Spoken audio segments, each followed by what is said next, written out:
नमस्कार, आदाब। Crime petrol dial 100 के ब्लैक हेडलाइंस अध्याय में आप सबका स्वागत है।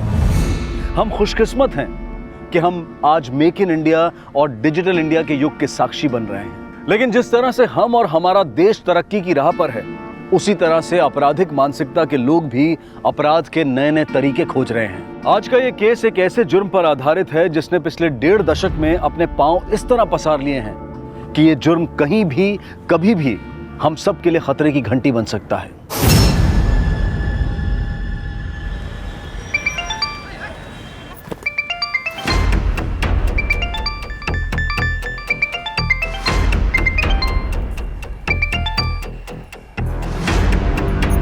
हेलो,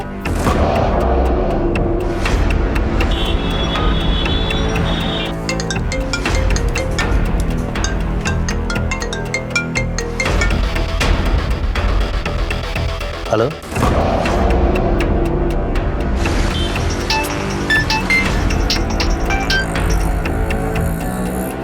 हेलो,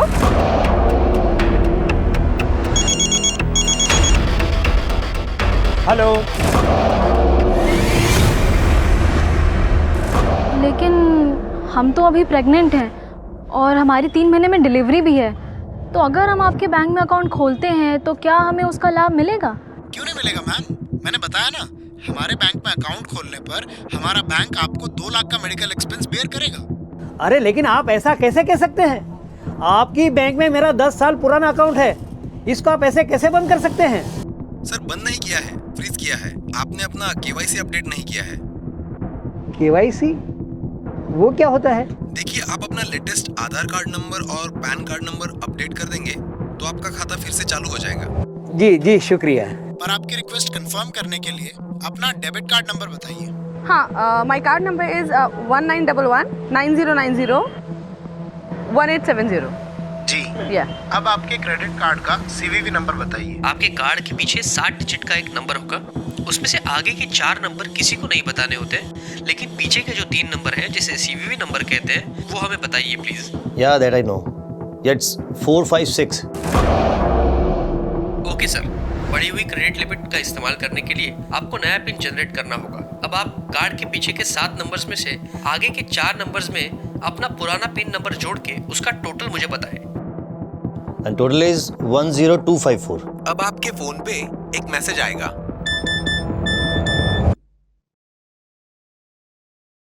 हाँ, लिख लीजिए 6798। अब मेरा खाता चालू हो जाएगा ना? Hello hello hello hello. अरे ये क्या मैसेज है? 46,000 कट गया।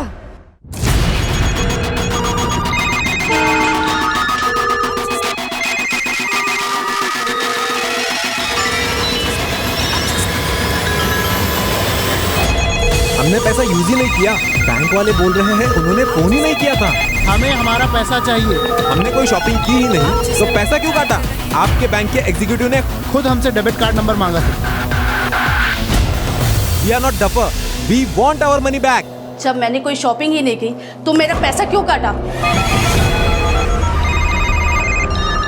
इस तरह के फ्रॉड कॉल्स आए दिन हम सबको आते हैं और सिर्फ अशिक्षित वर्ग ही नहीं बल्कि पढ़े लिखे और जागरूक लोग भी इन फ्रॉड कॉलर्स के झांसे में आ जाते हैं। लेकिन क्या आपने कभी ये जानने की कोशिश की है कि ये कॉल्स कहां से आते हैं, कौन करता है और आपकी खून पसीने की कमाई ऑनलाइन फ्रॉड्स के जरिए किन लोगों द्वारा इस्तेमाल की जाती है?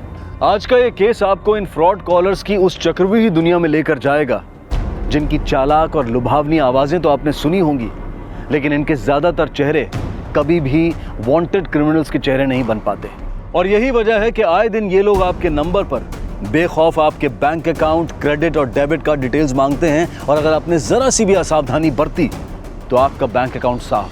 पिछले 2 सालों में ये लोग हमारा और हमारे अपनों का लगभग 200 करोड़ रुपया कहां ठिकाने लगा चुके हैं, इसे लेकर 22 राज्यों की पुलिस भी असमंजस में है। देश भर में इस तरह के फ्रॉड्स की शिकायतें और एफआईआर हजारों में दर्ज हैं और इनमें से सिर्फ 2 या 3% लोग ही ऐसे होंगे जिन्हें अपनी पूरी रकम मिल पाई होगी। लेकिन उन बेखौफ आवाजों को बेनकाब करने की कोशिश जारी है और आज का ये केस इसी मुहिम से जुड़ा है।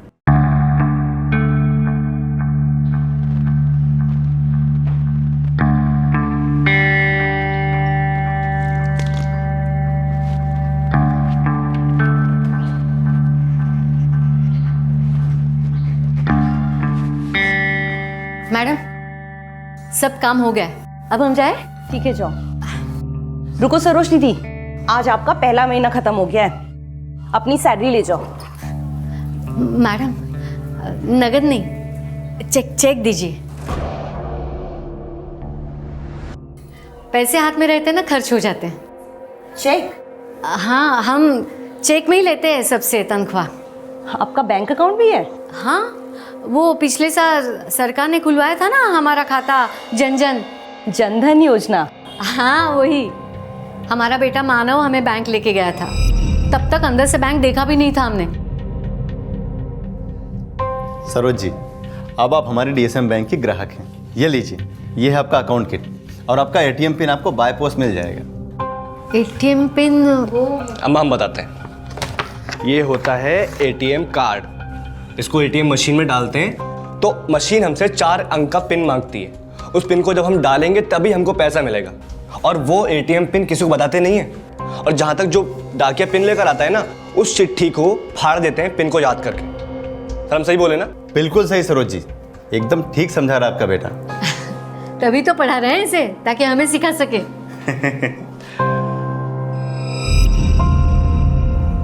ये रहा आपका चेक। आज से हम भी आपको सैलरी चेक में ही दिया करेंगे। Thank you madam.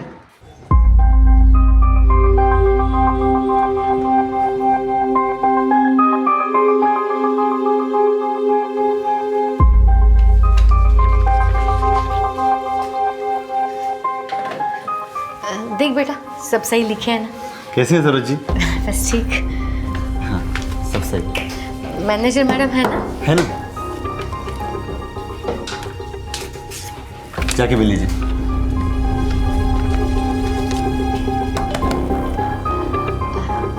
मैडम जी आइए बेटा। वो हमने आपसे लोन के बारे में बात की थी। सरोज जी, आप इनकम टैक्स नहीं भरती हैं और आपकी कमाई भी कम है।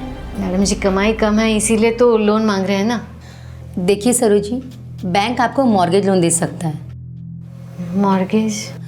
जैसे आपके पास कोई प्रॉपर्टी हो, आपका कोई घर या फिर कोई गहना जिसे आप गिरवी रख सकें, उसके बदले में आपको लोन मिल सकता है। हाँ, घर है ना हमारे नाम, तो उसे आप गिरवी रख के लोन ले सकते हैं हमसे। हम कल ही घर के कागजात लेके आते हैं।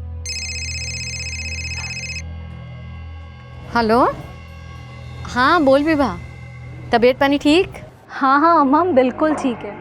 वो दरअसल हमने आपको इसलिए फ़ोन किया था कि हमें ना आपकी एक मदद चाहिए। मदद? लास्ट मंथ की स्टेटमेंट में भी यही प्रॉब्लम थी। मैंने कंप्लेंट भी किया था, उसको रिजॉल्व तो किया नहीं, आपने एक और स्टेटमेंट भेज दी। We are very sorry sir, मैं आपकी कंप्लेंट फिर से ले लेती हूँ। पिछली कंप्लेंट अभी तक पेंडिंग है। एक और कंप्लेंट करने से क्या फायदा होगा? कैसे काम करते हैं आप लोग? कोई फॉलोअप नहीं करते हैं क्या? सॉरी सर, बट अगर आप हमारी सर्विस से खुश नहीं हैं, तो you can write us on bank grievance and complaint page.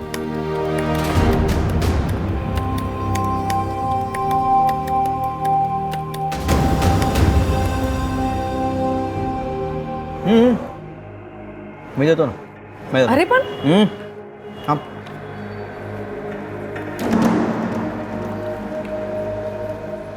दिखाऊं नवीन? हाँ हार्दिक, तुमने फिर से अपना क्रेडिट कार्ड दिया। मैं अपना डेबिट कार्ड दे रही थी ना। हस्बैंड के होते हुए वाइफ स्पेंड करे अच्छा नहीं लगता। और Hardik, you know that you are jobless, और मैं इतना कमा लेती हूँ कि हम अपने एक्सपेंसेस बिना क्रेडिट कार्ड के बेयर कर सकते हैं। तो फिर क्यों क्रेडिट कार्ड यूज करना? जो अभी मैंने स्वाइप किया है ना क्रेडिट कार्ड से, उसका पूरा का पूरा बिल मैं पे करूंगा। तुम्हें बोलने की जरूरत नहीं मुझे। हार्दिक, तुम हमेशा मुझे उल्टा क्यों समझते हो? और क्या समझूं? हाँ, हमेशा मैं जॉबलेस हूँ तुम मुझे एम्बेरस करते रहते हो। समझती क्या आपने आपको?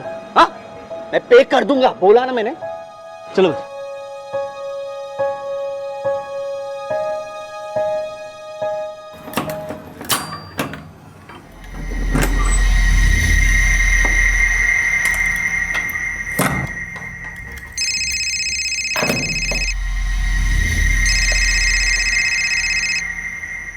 हेलो,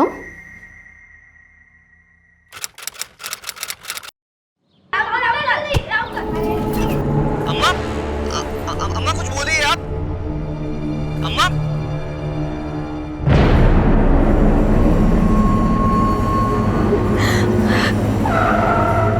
पीछे हटिए, हटिए पीछे। सर, इस औरत का नाम सरोज त्रिवेदी है। सर, ये इसी बिल्डिंग में 4th फ्लोर में रहती है, लेकिन सर इसका घर अंदर से बंद है। इसकी फैमिली में कोई? सर, पड़ोसी ने बताया कि इसकी एक बेटी है विवाह, जो सिलीगुड़ी वेस्ट बंगाल में रहती है, और एक बेटा है जो दिल्ली में पढ़ाई करता है। सर, ये दूसरों के घरों में साफ सफाई का काम करती थी। ये देखिए सर, कमरा अंदर से ही लॉक है। एक काम करो, तोड़ दो। सर, पूरे घर की तलाशी लो। हाँ, शायद यहीं से कोई क्लू मिले। सर,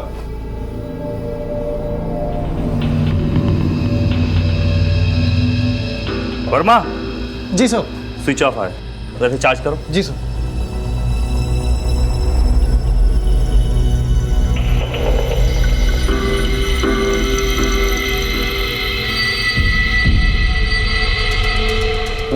घर में ऐसा कोई भी क्लू नहीं मिला जिससे पता चले कि सरोज की हत्या हुई है, और ये कमरा भी अंदर से बंद था।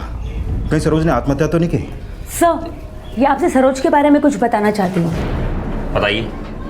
साहब, 4-5 घंटे पहले सरोज दीदी बैंक से लौटी थी। विशंबर भैया, कोई जुगाड़ किए हैं, कुछ ही दिनों में आपका सारा कर्जा चुका देंगे। हाँ, चलो रखते हैं। अरे दीदी, ऐसा क्या जुगाड़ कर रही हो कि दिसंबर का कर्जा चुका दोगी? अरे हमारे पास कहाँ खजाना है, ले दे के एक छोटा सा कमरा तो है, बस उसी को गिरवी रख देंगे और क्या। सरोज दीदी ने दिसंबर से कर्जा लिया था, जो कि वो चुका नहीं पा रही थी। तो विशंबर का दबाव डाल रहा था कर्जा लौटाने के लिए? जी साहब। और हाँ, वो बैंक वालों से नाराज भी थी। थोड़ी देर पहले उन्हें कोसते हुए निकली थी। बैंक वालों से कर्जा क्या मांग लिया, असली काट दी, छोड़ेंगे नहीं। दीदी क्या हुआ, किसको नहीं छोड़ोगी? अरे बैंक की बदमाशी ऐसे कैसे कर सकते, देखती हूँ मैं। और फिर पता नहीं दीदी कब आई और आके ये सब कर। सर, सरोज का फोन ऑन हो गया, किसी मानव का फोन आ रहा है। मानव? सब मानव सरोज दीदी के बेटे का नाम है, वो दिल्ली में पढ़ता है। अम्मा, आपको कितनी देर से कॉल कर रहा हूँ, आप कहाँ हो? मानव, मैं सब इंस्पेक्टर सुशील सिंह बोल रहा हूँ, तुम तुरंत इलाहाबाद आ जाओ। इंस्पेक्टर?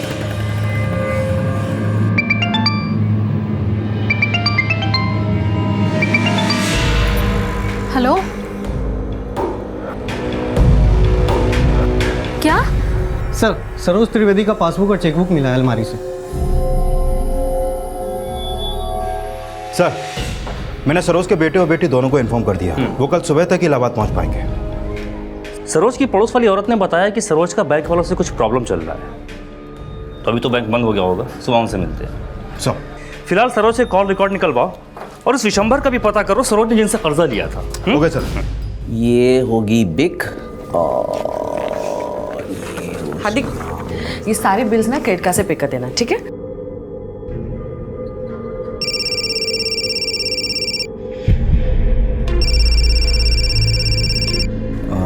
हेलो, मैं अदिति सुमन, INC bank credit card department से बोल रही हूँ। क्या मेरी बात हार्दिक चिटनी जी से हो रही है?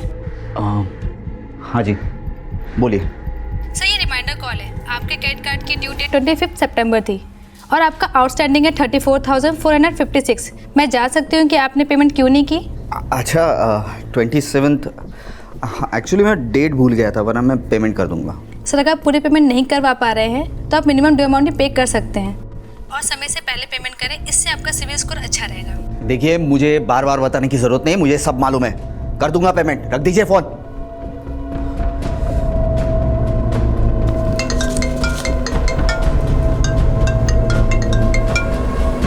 हेलो सर, मैं दीपक तिवारी LNC बैंक के क्रेडिट कार्ड डिपार्टमेंट से बोल रहा हूँ। सर, आपने हमारे ग्रीवियंस एंड कंप्लेंट पेज पे अपनी कंप्लेंट लिखी थी। जी किया था। देखिए, पहले तो आप लोगों ने कॉल कर करके मुझे क्रेडिट कार्ड बनवाने के लिए कन्विंस किया, अब उल्टे सीधे चार्जेस लगा के इतना बड़ा स्टेटमेंट बना दिया। Sir, sorry for all this. Previous statements को लेकर जितने भी अमाउंट का आपका कंसर्न है, I mean 3 लाख का, हम उस अमाउंट का आपको वेवर दे रहे हैं, मतलब माफ कर रहे हैं। जो पैसा मैंने यूज ही नहीं किया उसको वेवर का नाम देके एहसान मत झाड़िए। इस वेवर के साथ हमारा बैंक आपकी क्रेडिट लिमिट बढ़ा के 10 लाख कर रहा है। Okay, anything else? सर, इस क्रेडिट लिमिट पे आपकी कंफर्मेशन के लिए कुछ बेसिक इन्फॉर्मेशंस आपको शेयर करनी होगी। जी पूछे। सर, आपके क्रेडिट कार्ड पे नाम क्या है? मोहित शर्मा। कार्ड की एक्सपायरी डेट? जनवरी 2022। ओके। आपका क्रेडिट कार्ड नंबर। नाम बता दिया, अब एक्सपायरी डेट बता दी, कार्ड का नंबर क्यों जानना है आपको? सर मैं बैंक से कॉल कर रहा हूँ and this is a recorded call. आप मुझे जो भी इन्फॉर्मेशन देंगे वो मेरे सीनियर्स द्वारा कंफर्म की जाएगी, उसके बाद ही आपकी क्रेडिट लिमिट बढ़ाई जाएगी। Okay, wait a second.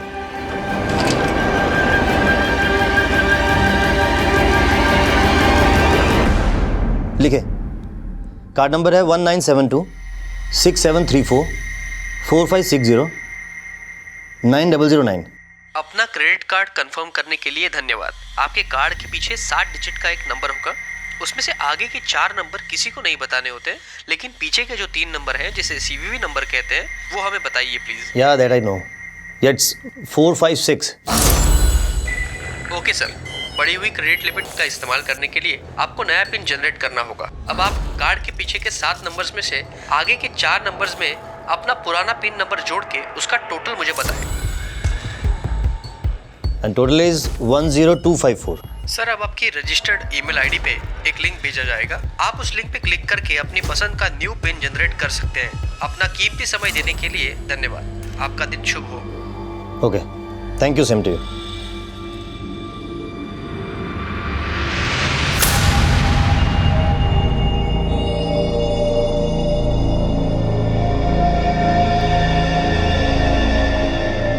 हाँ बोलो कुमार। सर मेरी बिशंबर दास से बात हुई, जिससे सरोज ने कर्जा लिया था। वो बोल रहा है कि उसने सरोज पर कभी भी पैसा लौटाने का कोई दबाव नहीं डाला था। सरोज के बैंक वालों से बात हुई? सर मैं सरोज के बैंक ही जा रहा हूँ। ठीक है सर, ये मानव है, सरोज त्रिवेदी का बेटा।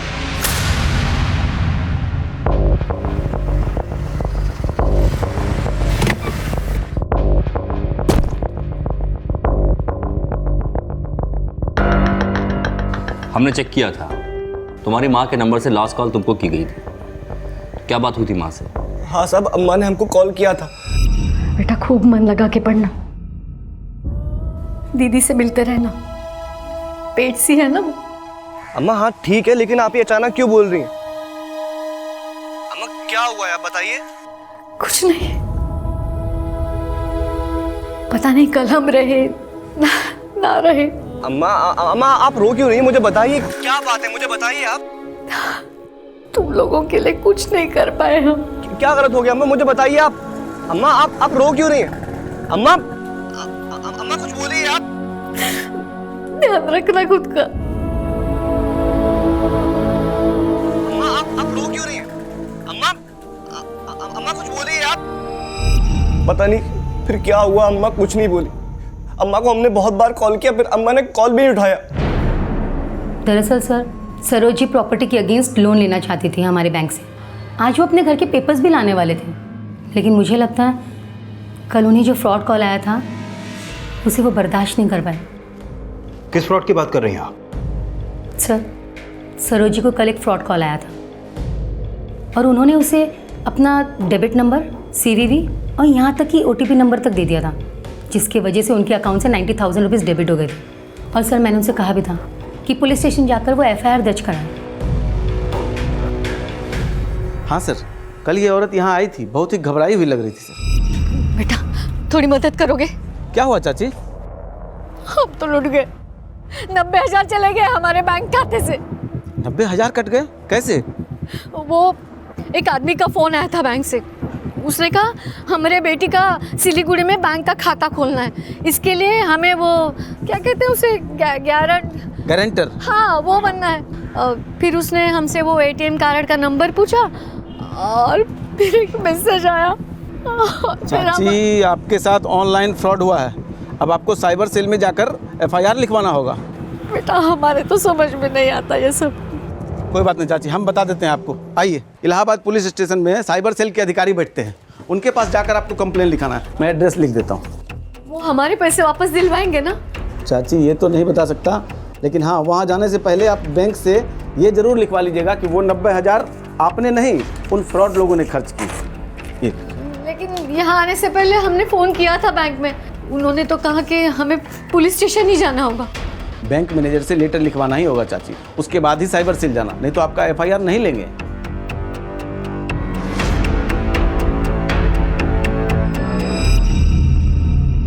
सर मैंने उसे बैंक जाकर लेटर लिखवाने के बाद साइबर सेल वालों के पास जाने के लिए बोला भी था। ठीक है सर, मैं बात करता हूँ।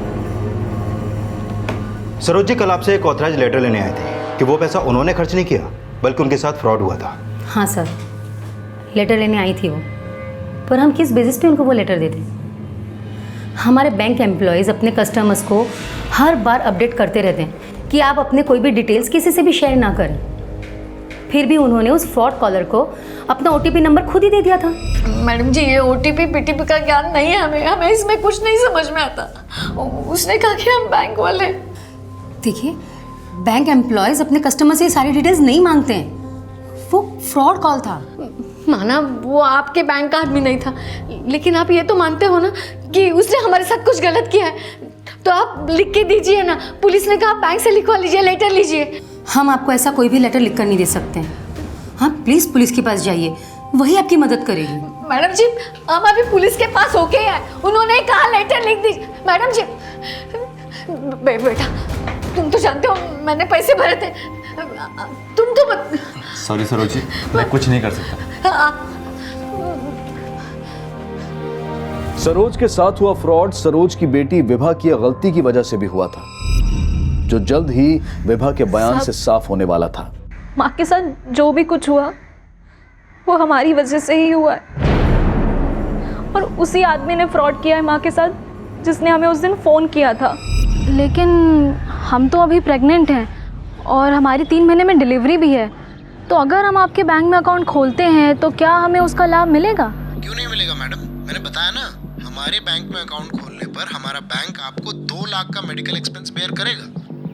लेकिन हम तो आपके बैंक में नहीं आ सकते अभी, हमारे लिए आपके बैंक आना तो बहुत मुश्किल होगा। कोई बात नहीं मैडम, हम आपका अकाउंट फोन पे ही खोल सकते हैं, लेकिन आपको एक गारंटर लगेगा जिससे अपने बैंक अकाउंट की डिटेल्स हमें देनी होगी। आपका कोई ऐसा रिलेटिव है जो आपका गारंटर बन सके? हमारे पति तो आर्मी में है, वो तो आपसे बात नहीं कर सकते हैं। हाँ, लेकिन हमारी अम्मा वो इलाहाबाद में रहती हैं और वो आप लोगों से बात भी कर सकती हैं और उनका अकाउंट भी है बैंक में। कोई बात नहीं मैडम, आप हमें उनका नंबर दे दीजिए और उन्हें बता दीजिए, हम उन्हें फ़ोन करेंगे। सर, हमने उसे माँ का नंबर दे दिया था और हमने माँ को फ़ोन करके ये बताया था कि वो उन्हें फ़ोन करेगा। हाँ अम्मा, बिल्कुल ठीक है। वो दरअसल हमने आपको इसलिए फ़ोन किया था कि हमें ना आपकी एक मदद चाहिए। मदद? कैसा मदद? अम्मा, अभी ना आपको एक फ़ोन आएगा, वो बैंक का आदमी है, हमारा बैंक अकाउंट खोल रहा है, आपको हमारे बैंक अकाउंट का गारंटर बनाना चाहता है। आपसे जो भी वो डिटेल्स मांगेगा बस आप उन्हें दे दीजिएगा। किस नंबर से कॉल आया था आपको? सर, ये नंबर था, और सर हमें माँ ने बताया था कि उन्हें उस आदमी का फ़ोन आया था।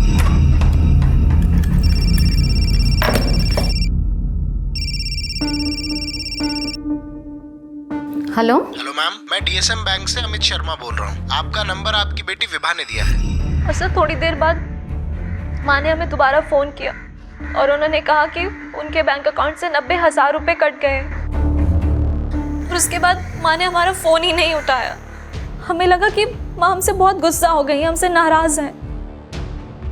सर, हमने कभी नहीं सोचा था कि माँ कुछ ऐसा कदम उठाएंगी।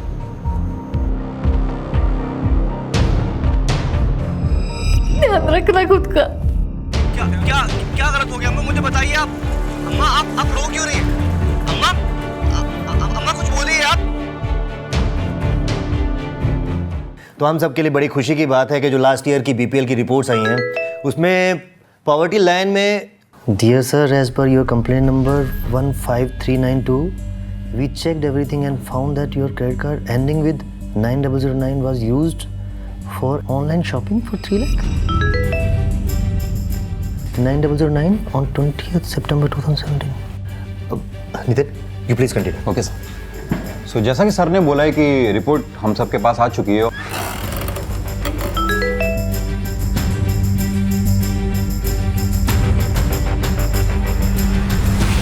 87,000 मेरा कार्ड।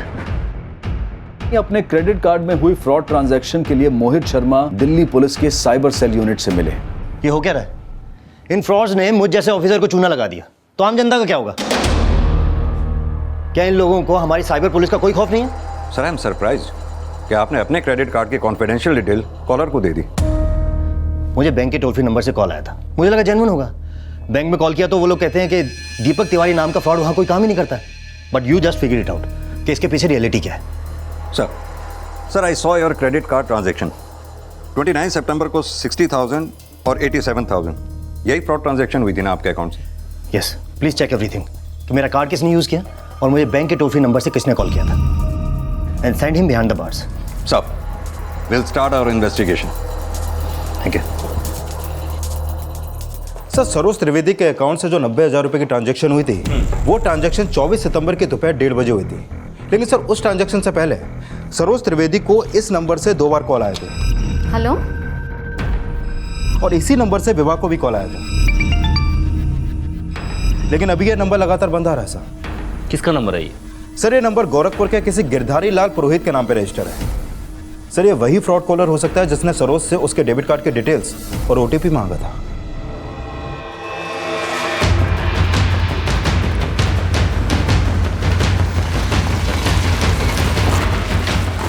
इलाहाबाद पुलिस जब गोरखपुर के उस एड्रेस पर पहुंची तो पाया कि वहां कोई गिरधारी लाल पुरोहित नहीं रहता था और जल्द ही यह भी साफ हो गया कि वो नंबर जिससे सरोज को फ्रॉड कॉल किया गया था वो फेक आईडी देकर खरीदा गया था। और इलाहाबाद साइबर पुलिस द्वारा यह पता लगा लिया गया था कि सरोज के 90,000 कहां इस्तेमाल किए गए थे। सर, सरोज के डेबिट कार्ड के जरिए एक ऑनलाइन शॉपिंग पोर्टल से एक एलईडी टीवी और एक रेफ्रिजरेटर खरीदा गया था। सर, खरीदने वाले ने डिलीवरी एड्रेस लखनऊ का दिया था। ये किसी आशीष पांडे के एड्रेस है जिसका पता 35C Anand Nagar circuit road Lucknow है। सर, ये डिलीवरी डेट 28 सितंबर है। मैंने कि सरोज के पैसों से खरीदा गया टीवी और फ्रिज लखनऊ के इस आशीष को डिलीवर होगा। लेकिन सर, अब इस डिलीवरी को रोका नहीं जा सकता क्योंकि कंपनी ने FX कुरियर के जरिए ऑलरेडी ऑर्डर डिस्पैच कर दिया है। डिलीवरी कैंसिल भी नहीं करना है क्योंकि कल टीवी और फ्रिज लेने आशीष को उसके घर से हम रंगे हाथों गिरफ्तार करेंगे। इनके फ्रॉड ने एक औरत को सुसाइड करने पर मजबूर कर दिया।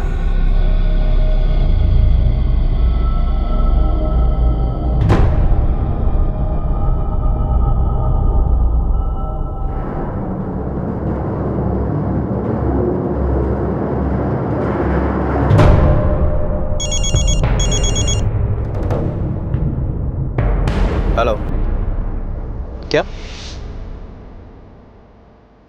ठीक है सर। सरोज के डेबिट कार्ड से खरीदा गया टीवी और फ्रिज जो यहाँ पर डिलीवर होने वाला था वो FX कुरियर के गोडाउन से पहले उठा ले गया। क्या? लेकिन वो डिलीवरी तो यही होने वाली थी ना?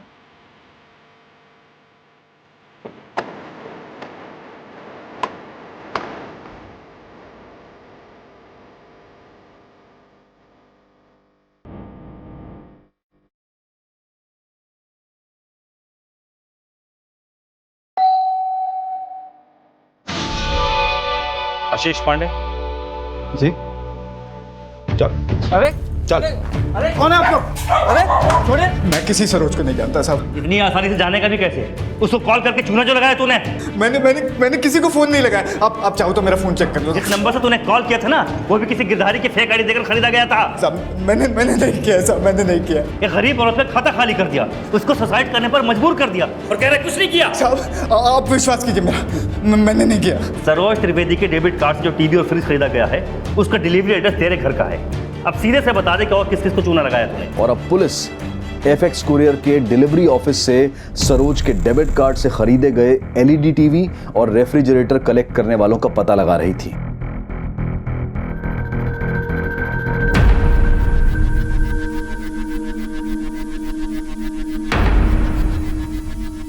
नहीं सर, आप मेरा यकीन कीजिए, मैं नहीं जानता ये कौन है। इन दो अनजान चेहरों की पहचान पता करने के लिए अब इलाहाबाद पुलिस आशीष पांडे का बैकग्राउंड खंगाल रही थी। उसके कॉल रिकॉर्ड्स और एक्टिविटीज पता लगाई जा रही थी और अब पुणे की वर्तिका चिटनिस एक फ्रॉड कॉलर के झांसे में आने वाली थी।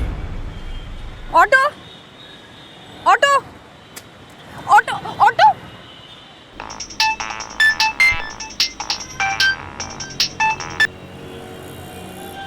हेलो मैम, मैं INB बैंक से सुरेंद्र पाठक बोल रहा हूँ। मैम, हमारा बैंक आपको एक एड ऑन कार्ड ऑफर कर रहा है जिसके साथ आपको 10,000 के फ्री गिफ्ट कूपन दिए जा रहे हैं। जिन्हें आप शॉपिंग मॉल्स, रेस्टोरेंट्स और मूवी टिकट्स खरीदने के लिए भी यूज कर सकती हैं। ओके। इस कार्ड से आपको 5 लाख तक का इंस्टेंट लोन भी मिल सकता है। क्या आप इंटरेस्टेड हैं? Yes I am interested. तो इस एड ऑन कार्ड के लिए आपको अपने क्रेडिट कार्ड की कुछ डिटेल शेयर करनी होगी ताकि मैं आपको एड ऑन कार्ड प्रोसेस कर सकूं। Just a minute.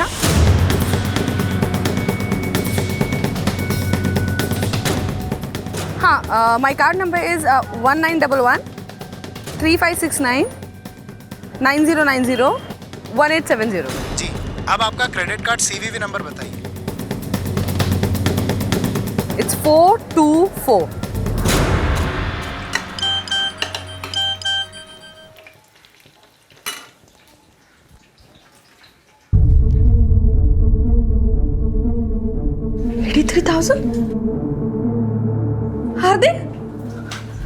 हार्दिक, क्या मेरे क्रेडिट कार्ड से 83,000 रुपीज का ट्रांजैक्शन हुआ है। क्या? अरे क्या क्या क्या कार्ड कुठे माझं? हरवलंस का तू? वेट लागलाय का तुला? फेक दिया था मैंने, हाथ भी नहीं लगाऊंगा उसे। तो फिर कुठे कार्ड, कुठे तुझं?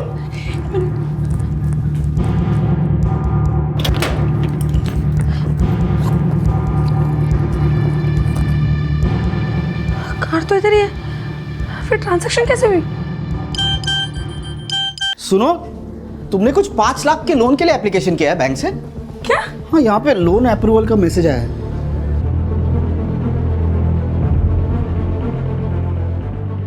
इलाहाबाद की सरोज कुमारी और दिल्ली के आईएएस ऑफिसर मोहित शर्मा के बाद अब पुणे की वर्तिका भी एक फ्रॉड कॉलर के झांसे में आ चुकी थी। इलाहाबाद पुलिस सरोज को आत्महत्या के लिए मजबूर करने वाले फ्रॉड्स की असल पहचान पता करने में जुटी थी।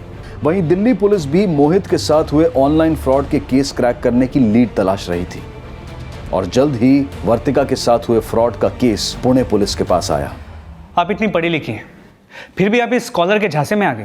सर, उसने मुझे कहा था कि बैंक मुझे एक एड ऑन कार्ड इशू करेगा, इसलिए मैंने तुम इतनी बड़ी गलती कर ही कैसे सकती हो?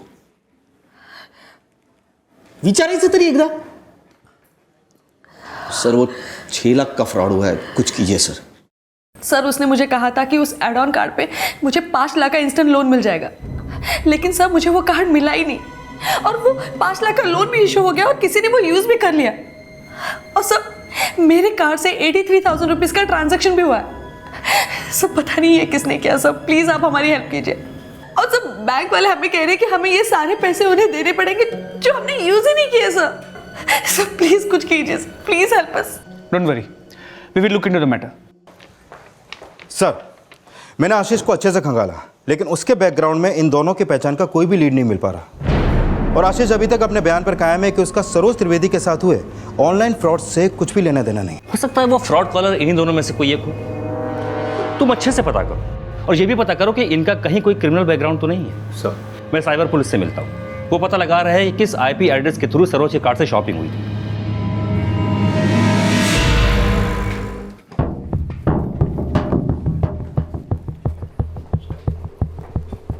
मैनेजर साहब, आपके मुताबिक आपने दिल्ली के कॉल सेंटर में रीचेक किया और आपने पाया कि 29 सितंबर को दोपहर 1:17 पर जो कॉल आईएएस मोहित शर्मा को की गई वो आपके बैंक के टोल फ्री नंबर से ही हुई थी।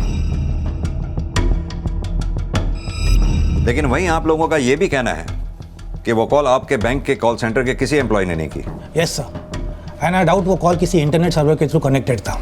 वो कॉल किस इंटरनेट सर्वर से कनेक्टेड थी, किससे नहीं, ये हम पता लगा लेंगे। आप बस हमें अपने दिल्ली के कॉल सेंटर के जितने भी एम्प्लॉयज़ हैं उनकी डिटेल दीजिए। हमें लगता है कि उनमें से ही किसी ने कॉल की होगी। Okay sir. सर, मैं आईपी एड्रेस पता लगाने की कोशिश कर रहा हूँ जिससे सरोज के डेबिट कार्ड के जरिए ऑनलाइन शॉपिंग की गई थी, लेकिन अभी तक वो आईपी एड्रेस ट्रेस नहीं हो पाया है। अच्छा, जिस सिम का यूज करके सरोज को कॉल किया गया था, हेलो, उस सिम के जरिए हम के कॉलर के फोन का IMEI नंबर ट्रेस कर सकते हैं। हो सकता है इससे फ्रॉड कॉलर तक पहुंचने में आसानी हो। सर, हम कोशिश दोनों तरीके से ही कर रहे हैं। आई होप हमें जल्दी अच्छे रिजल्ट मिलेंगे।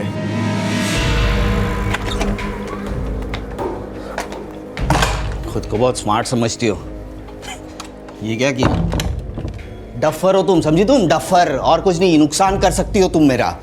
हाँ, मैंने शादी क्यों की तुमसे, यही नहीं समझ में आ रहा। जिस दिन से लाइफ में आई हो उस दिन से सब बर्बादी। मेरा जॉब छूट गया, अब ये बिजनेस जो है वो सेटल नहीं हो रहा है। अरे पनौती हो तुम, मेरे लाइफ की सबसे बड़ी पनौती। हार्दिक, जो भी नुकसान हुआ है वो मेरा हुआ है। और अगर तुम्हें लगता है ना कि तुमने मुझसे शादी करके गलती की है तो अपनी गलती सुधार दो ना, छोड़ दो मुझे।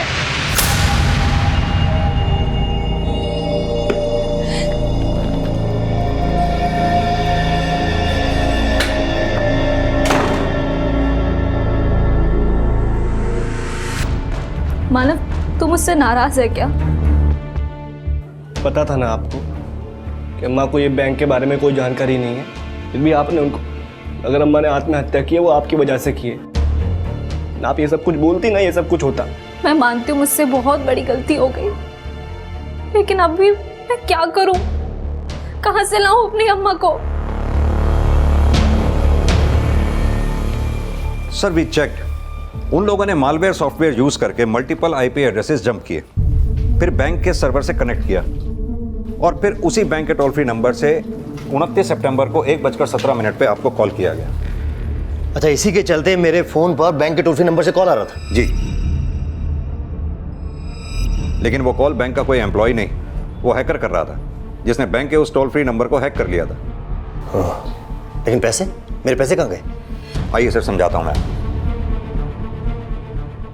आपके अकाउंट से जो पैसे निकाले गए वो एक ऑनलाइन पोर्टल पे शॉपिंग करने के लिए निकाले गए। यहाँ शॉपिंग के लिए ऑर्डर दिया गया, उस ऑर्डर को कैंसिल करके पैसे यहाँ ना ट्रांसफर करके यहाँ एक ई वॉलेट में पैसे ट्रांसफर किए गए। किसका ई वॉलेट? सर यही पता करने की कोशिश कर रहे हैं। ई वॉलेट यानी इलेक्ट्रॉनिक वॉलेट, जो कि एक ऑनलाइन सुविधा है जिसके जरिए आप बड़ी आसानी से अपने कंप्यूटर से या फिर अपने मोबाइल फ़ोन की एप्लीकेशन से ऑनलाइन भुगतान कर सकते हैं या ऑनलाइन पेमेंट यानी कि पैसा भी रिसीव कर सकते हैं। ई वॉलेट देश में डीमोनेटाइजेशन के पहले से चलन में आ चुका था, जिसका मकसद था रोज़मर्रा के कैश के लेन देन को बैंकिंग सिस्टम से जोड़ना। लेकिन इस तरह का ई वॉलेट रखने वालों की आइडेंटिफिकेशन की सही जांच नहीं हो पाती। इसी को ध्यान में रखते हुए आरबीआई ने अब यह निर्देश दिया है कि सभी ई वॉलेट होल्डर्स के आधार लिंक और उनका केवाईसी अपडेट करना अनिवार्य है। केवाईसी यानी कि नो योर कस्टमर, अपने कस्टमर की आईडी और एड्रेस प्रूफ की सही से जांच करना बैंक की जिम्मेदारी है। आईएएस ऑफिसर मोहित शर्मा के साथ हुए फ्रॉड का पैसा जिस ई वॉलेट में जमा हुआ था, उस ई वॉलेट की पहचान फर्जी थी। तो क्या पुणे पुलिस वर्तिका के साथ फ्रॉड करने वालों की पहचान पता कर पाएगी? सर, वर्तिका चिटनीस के क्रेडिट कार्ड पर जो 5 लाख का इंस्टेंट लोन अप्रूव हुआ था वो नालंदा बिहार के एक बैंक अकाउंट में ट्रांसफर हुआ। बैंक को कांटेक्ट करो और इस अकाउंट को इमीडिएटली फ्रीज करने को बोलो। सर, मैंने ऑलरेडी रिक्वेस्ट भेज दिया। सर आपका पैसा जिस ई वॉलेट अकाउंट में ट्रांसफर किया गया था वो किसी मुकुंद सिन्हा के नाम पे है, लेकिन इस मुकुंद सिन्हा के प्रोफाइल में जो नंबर है वो फेक आईडी से खरीदा गया और इसके प्रोफाइल में जितनी भी डिटेल्स हैं सारी फेक हैं सर। तो फिर मेरा पैसा मुकुंद सिन्हा के वॉलेट से कहाँ चला गया? सर दरअसल इस मुकुंद सिन्हा के ई वॉलेट से पैसा निकाल करके इन 5 अलग अलग ई वॉलेट अकाउंट्स में पैसा ट्रांसफर कर दिया गया। 5 ई वॉलेट? जी। तो इन 5 ई वॉलेट का कुछ पता चला? अभी तक तो नहीं सर, लेकिन हमारी पूरी टीम बड़ी मुस्तैदी से इनका पता लगाने की कोशिश कर रही है। बहुत जल्द हम इन 5 ई वॉलेट अकाउंट्स का आईपी एड्रेस और उस फेक कॉलर का जिसने आपको कॉल किया था उसका आईपी एड्रेस पता लगा लेंगे। हो ना हो ये किसी आईटी एक्सपर्ट का काम लगता है। एग्रीड सर, बट ये लोग जो भी हैं बहुत जीनियस। पता ये लगाना है कि ये लोग ऑपरेट कहाँ से कर रहे हैं। मोहित शर्मा के साथ हुए फ्रॉड का पैसा सिर्फ एक फर्जी पहचान से खोले गए ई वॉलेट में नहीं था, बल्कि उससे 5 और ई वॉलेट होल्डर्स को पैसा ट्रांसफर किया गया था। जिस पैमाने पर यह फ्रॉड हुआ था, क्या उसे करने वाले अपराधी वाकई में आईटी एक्सपर्ट्स थे? लेकिन यह साफ था कि उनकी असल पहचान पता करने में पुलिस को अब काफी मशक्कत करनी थी। वहीं इलाहाबाद पुलिस उन लोगों की पहचान पता करने में अब तक नाकाम नजर आ रही थी जो लोग सरोज की आत्महत्या की वजह बने थे। सर, मैंने पता लगाने की कोशिश की, लेकिन इन दोनों चेहरों से रिलेटेड ऐसी कोई भी इंफॉर्मेशन हाथ नहीं लगी जिससे एक क्लू मिले कि इन लोगों का कोई क्रिमिनल बैकग्राउंड भी है। सर, अभी नालंदा बैंक से फोन आया है। बैंक के एक्शन लेने से पहले किसी ने सारे पैसे विड्रॉ कर लिए। व्हाट? Yes sir.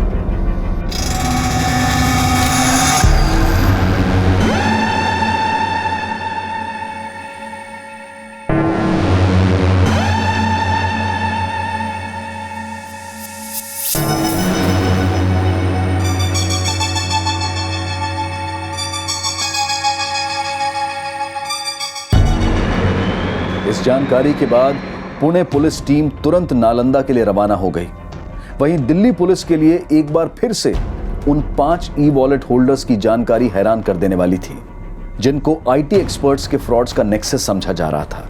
सर ये देखिए, ये है ई वॉलेट अकाउंट्स।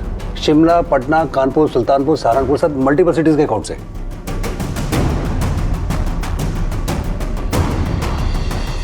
सर ये जितने भी वॉलेट अकाउंट होल्डर्स हैं सभी के मोबाइल बंद हैं। शिमला, इंदौर, पटना, कानपुर, नोएडा, बहुत बड़ा नेक्सस लगता है इनका, इसीलिए इतनी सिटीज में फैला हुआ है।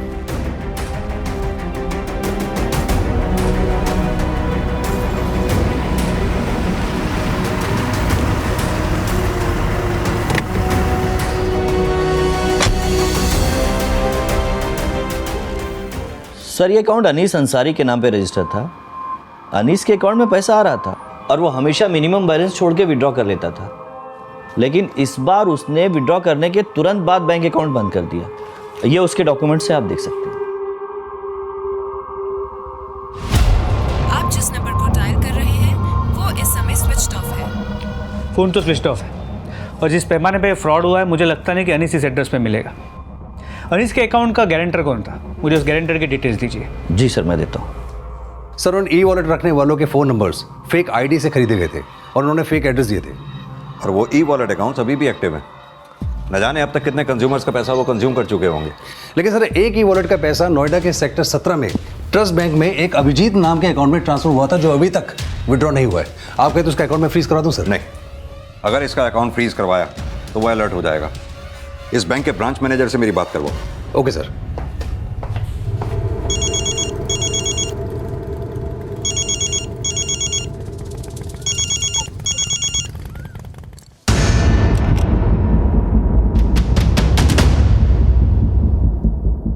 हेलो,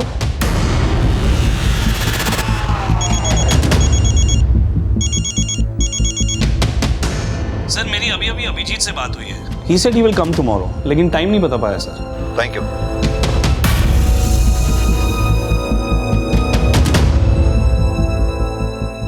पुलिस अभिजीत कुमार के बैंक आने के बाद उसको गिरफ्तार करने वाली थी, लेकिन अभिजीत बैंक नहीं आया और अभिजीत कुमार नोएडा में जिस पते पर रह रहा था वहां भी ताला था और उसका मोबाइल भी बंद था। इन आईटी एक्सपर्ट फ्रॉड्स का नेक्सस पता करने के लिए अब अभिजीत कुमार के कॉल रिकॉर्ड्स खंगाले जा रहे थे।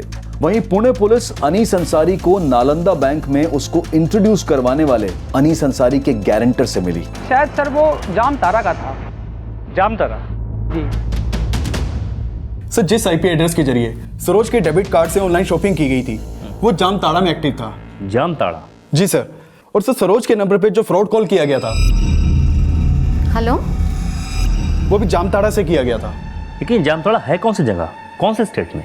सर फाइनली उस सोर्स सर्वर के आईपी एड्रेस का पता चल गया है, जिसे मोहित शर्मा को बैंक के टोल फ्री नंबर से कॉल किया गया था।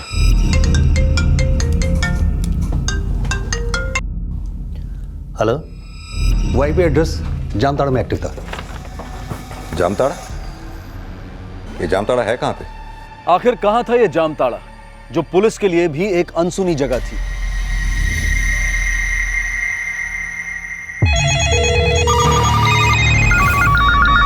आप जिस नंबर को डायल कर रहे हैं हेलो हेलो हेलो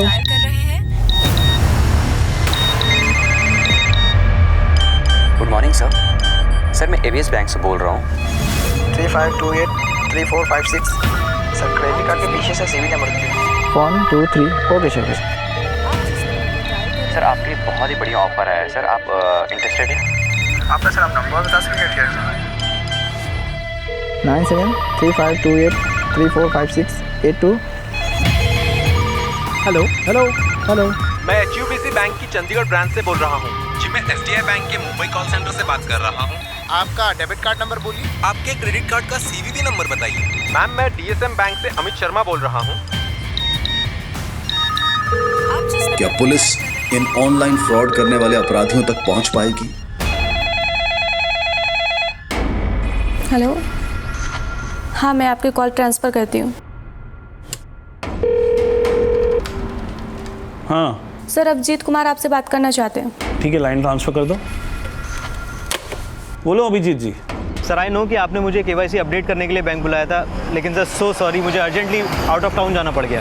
नहीं कोई बात नहीं अभिजीत जी, क्या आप इस वक्त बैंक आ सकते हो क्या?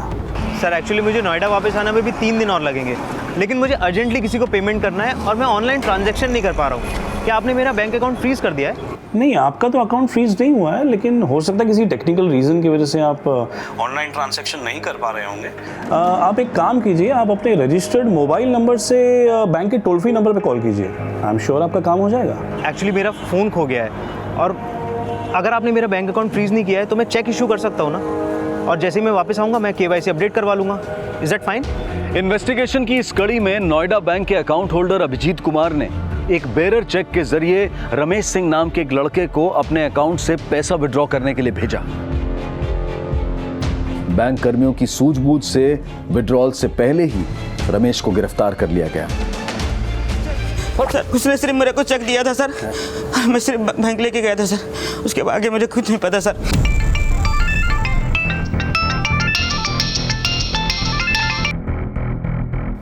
हाँ शर्मा बोलो। सर जिस रमेश नाम के लड़के को अभिजीत ने अपना बेरर चेक देकर अपने बैंक में भेजा था, उससे हमने अभिजीत की इन्फॉर्मेशन उगलवा ली है। अभिजीत रांची में है सर। वेरी गुड, उसका एड्रेस भेजो मुझे। रमेश से मिली सूचना के आधार पर पुलिस ने जल्द ही अभिजीत कुमार को भी गिरफ्तार कर लिया। बता। सर बिलीव मी सर, मुझे नहीं पता था जो पैसा मेरे अकाउंट में आया था वो फ्रॉड का पैसा था। सच सच बोल, नहीं तो और पिटेगा। सर मैं सच बोल रहा हूँ सर, आप मेरा विश्वास करो। सर मैं भागा भी सिर्फ इसलिए था क्योंकि कुछ महीनों से मुझे इस बात का एहसास हो गया था कि मुझसे कुछ बहुत बड़ी भूल हो गई है। सर कुछ महीनों पहले मैंने न्यूज़पेपर में एक ऐड देखा था, उसमें लिखा था कि बिना इन्वेस्टमेंट के पैसे कमाओ। एक नीचे नंबर दिया था। सर जब मैंने उस नंबर पर कॉल मिलाया तो एक आदमी ने मुझे मिलने के लिए बुलाया। सर उसने मुझसे कहा कि अगर मैं अपना बैंक अकाउंट उसे किराए पे दे दूं तो मैं हर महीने 30 से 40 हज़ार रुपये कमा सकता हूँ। किराए पे दे दे मतलब? सर मतलब बैंक अकाउंट मेरा रहेगा, लेकिन उस अकाउंट में रेगुलर बेसिस पे पैसा जमा होगा और मुझे वो पैसा विड्रॉ करके उन लोगों को देना है बस। जब भी मेरे बैंक अकाउंट में पैसा ट्रांसफ़र होता था तो मुझे एक कॉल आता था, हेलो हाँ पैसा ट्रांसफ़र हो गया है, और मैं उन पैसों में से 10% अपने लिए रखकर बाकी पैसा विड्रॉ करके उन लोगों को दे देता था। अभिजीत भले ही इस बड़े नेक्सस का एक छोटा सा मोहरा है, लेकिन अभिजीत जैसे जरूरतमंद लोग आए दिन इस तरह के छलावों का शिकार हो रहे हैं। और अब ऑनलाइन फ्रॉड के कई और केसेस ACP रघुवर की अगुवाई में सभी राज्यों की पुलिस का एक जॉइंट मिशन बनने वाला था।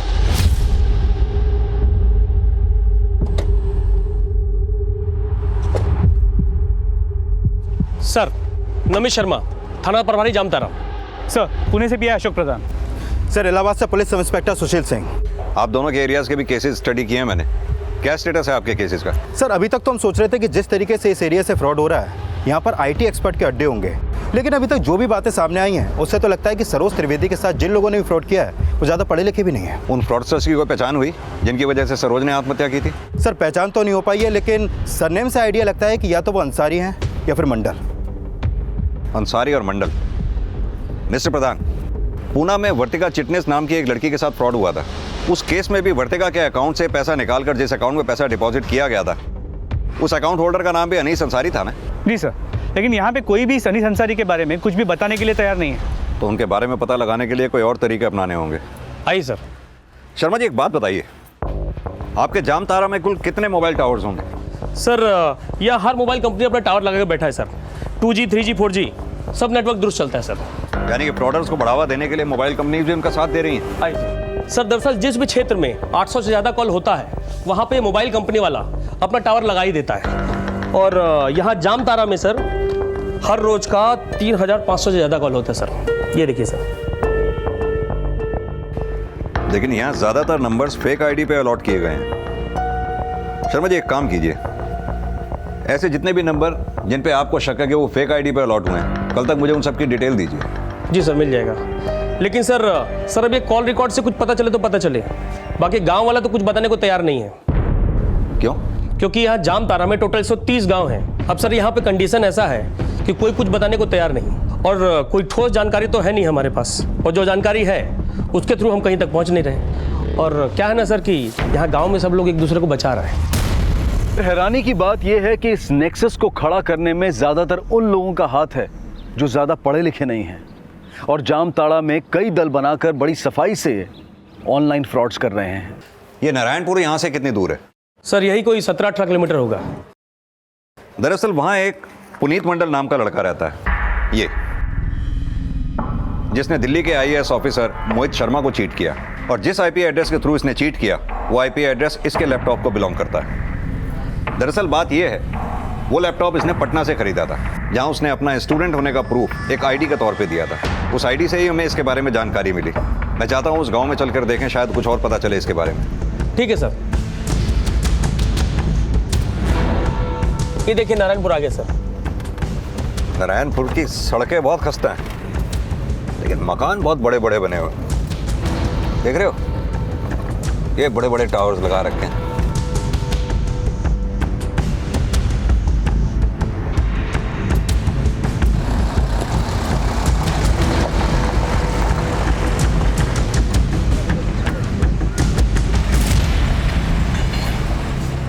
ठहरिए सर, ये हेलमेट पहन लीजिए सर, पता नहीं कौन सा पत्थर कहाँ से आगे लग जाए।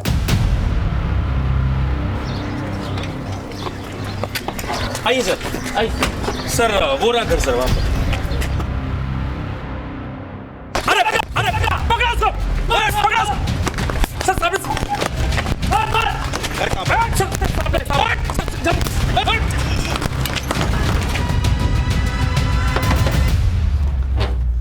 अरे साहब लोग आप, अरे अंदर आइए अंदर आइए। ये बच्चा लोग भी ना बहुत शरारती है, पत्थर फेंकता रहता है। वर्दी का भी तो ध्यान रखना चाहिए कि नहीं? आप लोग बैठिए साहब, जब तक वो लोग शांत नहीं होता है मैं चाय वाय का इंतजाम करता हूँ। पुनीत मंडल तुम्हारा बेटा है?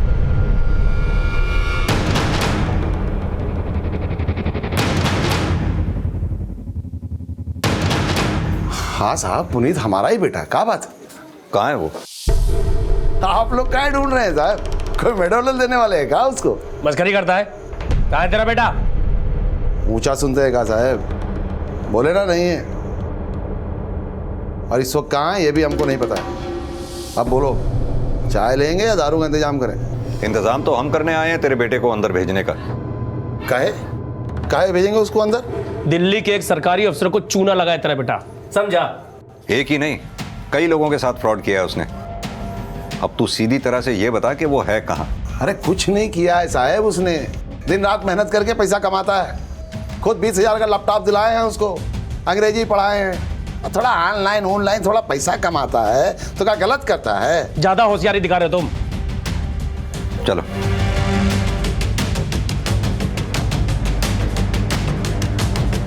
ये पुनीत का बाप काफी शातिर लगता है। सर वो लड़के लोग जंगल भाग गए।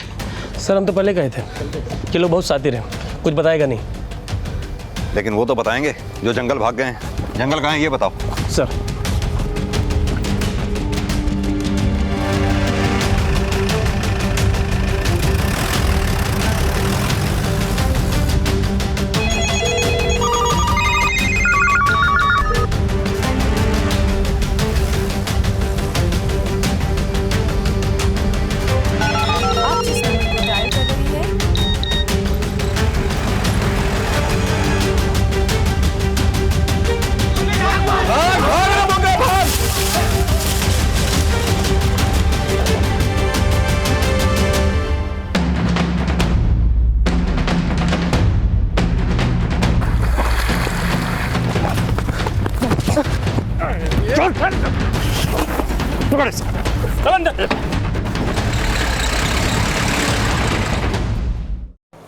पुनीत मंडल, अनीस अंसारी और ये दोनों लड़के कहाँ हैं ये लोग?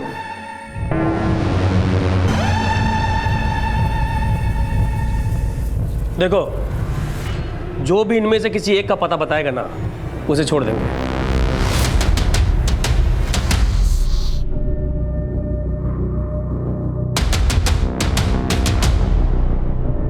तू जानता है ना कहाँ है ये? हमको नहीं मालूम। साफ से बात करते हैं। शर्मा, पुनीत मंडल के साथ था ना तू? कहाँ है पुनीत मंडल? बता। जैसे हम भागे थे वैसे वो भी भागे थे, हमें नहीं पता है कहाँ है मंडल भैया। मंडल भैया? भाई है वो तेरा? भाई क्या, भाई से बढ़कर है वो। फिर तो उसका नंबर भी होगा तेरे पास। जब तू पकड़ा गया था तो तेरे पास से हमें ये मोबाइल मिला, इसमें पुनीत का नंबर नहीं है, लेकिन चूंकि वो तेरे भैया से भी बढ़कर है तो तेरे पास उसका नंबर ज़रूर होगा। मिला उसे फ़ोन, उससे कहे कि तू पकड़ा गया था लेकिन अब भाग गया है। जहाँ पे तू है अब वहाँ उसे बुला मिलने के लिए। चल मिला।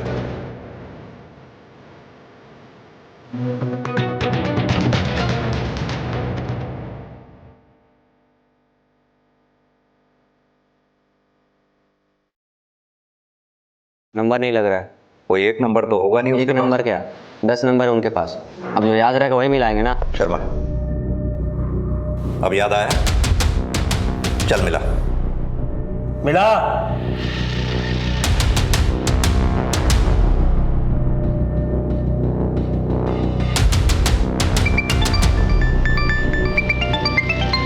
शत्रु। हाँ हेलो शत्रु, बोल कहाँ है तू? हेलो, हाँ पुनीत भैया, अपना 10 का 10 नंबर ना बंद करने के लिए तो आपको पुलिस पकड़ ले। नहीं। पुनीत मंडल, फोन मत रखना। हेलो, कौन बोल रहा है? तेरी आफत। अरे ऐसा गीदड़ लोग का धमकी बहुत सुने हैं साहब फोन पे। हिम्मत है ना तो पकड़ के दिखाओ। देख तू, चाहे जितना मारना ना मार लो, लेकिन हम नहीं बताने वाले। हमारे दल के मुखिया है मंडल भैया, उनकी वजह से हमारे लड़कों लोगों की जिंदगी चेंज हो गया है। तो तू क्या चाहता है? तेरी जिंदगी हम चेंज करें? कुछ चेंज नहीं कर पाएंगे। 3 दिन में ना हमारा जमानत हो जाएगा। शत्रु, पुनीत और अंसारी जामताड़ा के वो एटीएम मास्टर्स हैं जिन्हें पुलिस का कोई खौफ नहीं है। और वजह यह है कि जिस तरह से ये ऑनलाइन फ्रॉड्स किए जाते हैं उनके लिए पक्के सबूत मुहैया नहीं हो पाते हैं और सर्कमस्टेंशियल एविडेंस के बेसिस पर जो अपराधी पकड़े जाते हैं उन्हें बड़ी आसानी से जमानत मिल जाती है। अपनी जेबों में लाखों भरने वाले अपराधी जेल से छूटते ही फिर से अपने काम में लग जाते हैं, क्योंकि लोगों को ठग कर जितना पैसा ये कमाते हैं उसके सामने कुछ दिनों के लिए जेल जाना भी इन्हें बहुत मामूली लगता है। शत्रु मंडल ने पुनीत मंडल से जुड़ी कोई भी ठोस जानकारी पुलिस को नहीं दी, लेकिन शत्रु के साथ पकड़े गए कुछ और लड़कों से उन अपराधियों की पहचान मिली जो इलाहाबाद की सरोज और पुणे की वर्तिका चिटनिस के अपराधी थे। ये अनीश बहुत बड़ा एटीएम मास्टर है, जामताड़ा में नहीं रहता। पता नहीं दिल्ली मुंबई कहाँ रहता है साहब। जामताड़ा में इसका घर कहाँ है पता? सब गपोली गांव में इसका घर है, जहाँ इसकी फैमिली रहती है। ये साफ हो चुका था कि जामताड़ा से होने वाले ऑनलाइन फ्रॉड्स कोई बाहरी लोग नहीं कर रहे थे। जामताड़ा के गांव में ज्यादातर घरों में ऐसे लोग बसे हुए थे जो ज्यादा पढ़े लिखे नहीं थे, लेकिन ऑनलाइन फ्रॉड के जरिए कैसे लूटा जाता है ये कला सबने सीख रखी थी और वो अलग अलग दलों में बंटकर रोज कई अपराध कर रहे थे। मौजूदा जानकारी के आधार पर पुलिस ने अनीस अंसारी, राधे मंडल और गुनिया मंडल के साथ साथ और कई घरों पर छापे मारे और मासूम लोगों के क्रेडिट कार्ड और डेबिट कार्ड के जरिए खरीदा गया बहुत सारा सामान भारी तादाद में बरामद किया। लेकिन पुनीत मंडल समेत गुनिया मंडल, राधे मंडल और अनीस अंसारी की तलाश अब भी जारी है, जिनके नेक्सस की पूरे देश के कई राज्यों के साथ जुड़े होने की संभावना पक्की होती जा रही है और इसकी असल जानकारी शत्रु के बयान के बाद सामने आई। साहब, यहाँ जामताड़ा का रामचरण सबसे पहला और सबसे बड़ा एटीएम मास्टर है। क्या मास्टरी की थी उसने? रामचरण मुंबई रिटर्न है। 7 साल पहले वो वापस अपने गांव आ गया था और वो छत पर चढ़कर फ़ोन से लोगों से बात करके खूब पैसा बनाया और गांव के लड़के लोगों को भी एटीएम मास्टर के काम सिखाकर अपना दल बना लिया। पर 3 साल पहले रामचरण को पटना पुलिस ने गिरफ्तार कर लिया, लेकिन उनके लड़के लोग सर काम नहीं छोड़े। वो लोग अपना अलग अलग दल बना लिए। फिर एक साल पहले रामचरण जेल से छूट गया और वो अपने गाँव आकर वहाँ अपना कॉल सेंटर चलाने लगा। Call centre? हाँ साहब, वहाँ पर लड़कों लोगों को एटीएम मास्टर का ट्रेनिंग दिया जाता है। साहब, रामचरण की तरक्की देखकर पुनीत भैया के पापा रामचरण से ही पुनीत भैया को एटीएम मास्टर का ज्ञान दिलवाए। मछली फंसाने का सबसे पहला जो लेसन है ना वो यही है। हेलो, हाँ सर, मैं गोविंद शर्मा बोल रहा हूँ SDI बैंक से। सर, हमारी बैंक आपको एक स्पेशल ऑफर दे रही है, उसमें आप 10,000 तक शॉपिंग कर सकते हैं। सर, किसी को लगा कि हम बिहार से हैं? No sir. हेलो मैडम, हम दीपू मिश्रा बोल रहे हैं HU बैंक से। लाओ, पार्टी तुरंत समझ जाएगी कि बिहार से। देखो, या तो शुद्ध हिंदी या शुद्ध अंग्रेजी। अगर बोल लिए तो समझो कि आधा एटीएम मास्टर बन गए। पुनीत बा, हाँ तुम ट्राई करो, तुम अंग्रेजी में ट्राई करो। हाँ पुनीत भैया भले ही अंग्रेजी में कमज़ोर हो, लेकिन उनका दिमाग कंप्यूटर जैसा चलता है। वो बहुत ही कम समय में अपना दल बना लिए। अब उनका भी जंगल में कॉल सेंटर चलता है साहब। लेकिन रामचरण तो छत से काम करता था, तो फिर पुनीत और बाकी के लोग जंगल से क्यों काम करने लगे? साहब जब छत पे हम लोग काम करते थे तो पुलिस हमें बहुत तंग करती थी, इसलिए हम जंगल में काम शुरू कर दिए। साहब दल के लड़का लोग कहीं भी नंबर लगा देते तुक्का मार के, और जिसका भी मछली फंसता था वो तुरंत मंडल भैया को बुला लेता था, और मंडल भैया अपना लैपटॉप लाकर वहीं बैठ जाते थे। जो कस्टमर फंस जाते थे उनके कार्ड से मंडल भैया अपने अकाउंट में पैसा ट्रांसफ़र कर लेते थे, या फिर शॉपिंग करके कैंसिल कर देते थे, और ई वॉलेट में पैसा डालकर हम सबका हिसाब क्लियर कर देते थे साहब, और फिर अपना पैसा वो मंगवा लेते थे। तेरे पुनीत भैया का जामताड़ा के बाहर किस किस से कनेक्शन है, जिनके बैंक अकाउंट्स और ई वॉलेट में वो पैसे ट्रांसफर किया करता है? इसका हमें नहीं पता साहब, लेकिन पुनीत भैया का बम्बई, दिल्ली, जयपुर हर जगह सेटिंग है। तेरे पुनीत भैया के दल में कितने लोग काम करते हैं? हम तो हैं, बाकी लोगों का नहीं बताएंगे, वो सब हमारे भाई बंधु हैं। तू अब भी वहीं का वहीं है साहब। जितना कहानी बता दी है ना, दिल्ली में जाकर सुनाओगे तो वाहवाही मिलेगी। मंडल भैया और अपने भाई बंधु के लिए हम उनका जगह बताकर हाय नहीं लेंगे उनका। 3 दिन से मार रहे हैं ना साहब, तो इतना बता दिए, अगर आप जान से भी मार देंगे ना तो भी नहीं बताएंगे। ये ऐसे नहीं मानेगा शर्मा, धुलाई करो इसकी अच्छी तरह से। पुलिस ने जल्द ही उन बीहड़ जंगलों में रेड मारी जहां से लड़कों के झुंड देश के हर राज्य में फ्रॉड कॉल्स करते हैं, और रामचरण मंडल के उस अड्डे पर भी छापा मारा गया जहां से जामताड़ा के मासूम बच्चों को एटीएम मास्टर बनाने के कोर्सेज करवाए जा रहे थे। अब तक जो गिरफ्तारियां हुई थी उनमें कोई बड़ा नाम नहीं था। अनीस अंसारी, राधे, गुनिया और पुनीत मंडल अब कहां थे, इसकी भी कोई जानकारी नहीं मिल पा रही थी। सर एक इन्फॉर्मेशन मिला है सर, धानुकी अपने बेटे का शादी करने वाला है, कल रांची में उसका सगाई है। अरे आप लोग खड़े क्यों? आपको लीजिए ना। ए मोहन, अरे देना सजाता ही रहेगा क्या? सब ठीक है, लेकिन हमारे दामाद जी कहाँ हैं? तैयार हो रहा है ऊपर, अभी आ जाएंगे। बोलो आगे देखो।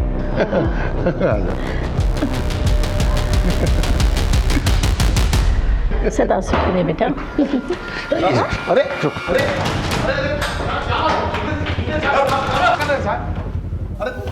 बात तो सुनिए साहब, क्या कर रहे हैं? काम करने दीजिए हमें अपना, सब पता चल जाएगा। साहब लेकिन बताइए, बात तो सुनिए साहब। ओए साहब। और पुनीत मंडल ने अपने बयान में बताया कि उसने दिल्ली के आईएएस ऑफिसर मोहित शर्मा का फोन नंबर और उसके क्रेडिट कार्ड की जानकारी बैंक साइट के कंप्लेंट एंड ग्रीवियंस पेज से जुटाई थी। क्रेडिट कार्ड और डेबिट कार्ड से संबंधित शिकायतें दर्ज करते वक्त हम अपने कार्ड की सारी details complaints and grievances page पर अपडेट कर देते हैं, जो कि मोहित शर्मा के लिए काफी घातक साबित हुई। और राधे मंडल के बारे में भी अहम जानकारी मिली, जो कि सरोज की आत्महत्या के भी दोषी थे। साहब राधे मंडल और गुनिया मंडल का अपना दल है, वो हमारे साथ काम नहीं करते।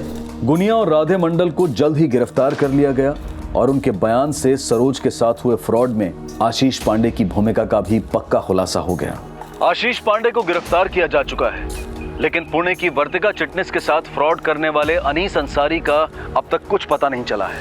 लेकिन अनीस अंसारी के अलावा और कई लोग हैं जो जामताड़ा के बीहड़ जंगलों में छिपकर अब भी ऐसे ऑनलाइन फ्रॉड्स कर रहे हैं, जिन्हें बेनकाब करने की कोशिश आज तक जारी है।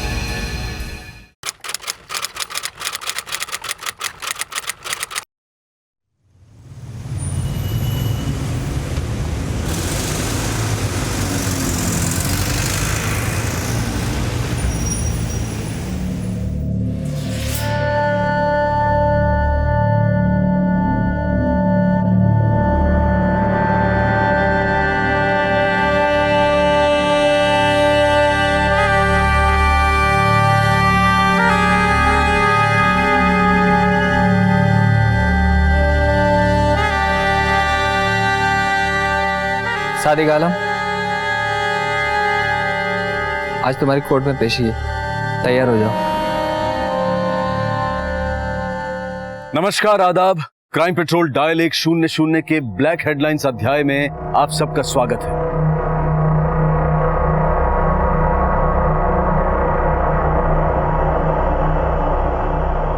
अस्सलाम वालेकुम भाईजान।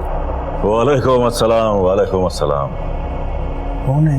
तुम नहीं जानते? नहीं। ये वही सादिक आलम है जो इलेक्शन में खड़े हुए थे। हमारा नेता कैसा हो? सादिक भाई जैसा हो। हमारा नेता कैसा हो? सादिक भाई जैसा हो। हमारा नेता कैसा हो? सादिक भाई जैसा हो। सादिक भाई आगे बढ़ो, हम तुम्हारे साथ हैं। सादिक भाई आगे बढ़ो, हम तुम्हारे साथ हैं। सादिक भाई आगे बढ़ो, हम तुम्हारे साथ हैं। सादिक भाई आगे बढ़ो, हम तुम्हारे साथ हैं।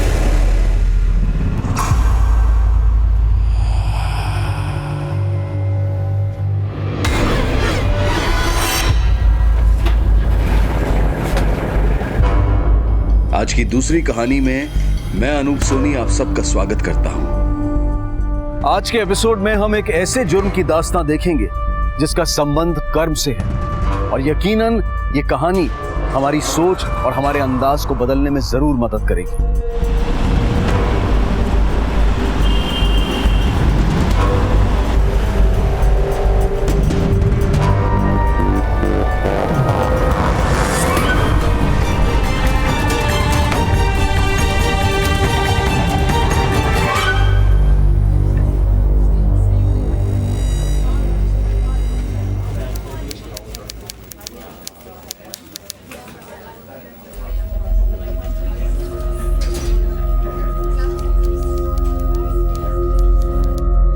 क्या सादिक?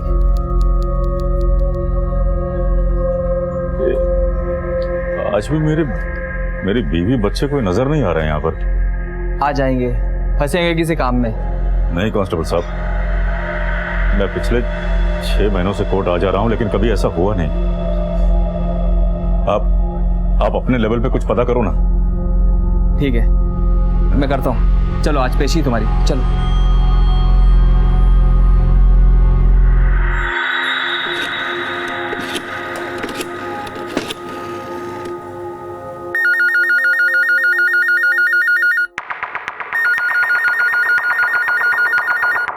फोन तो उठाओ कौसर, फोन।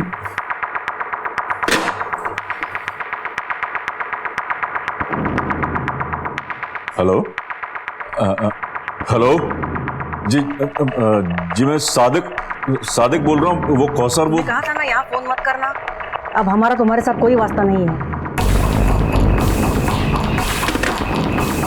घर पे है ना, अम्मी के घर पे है। तो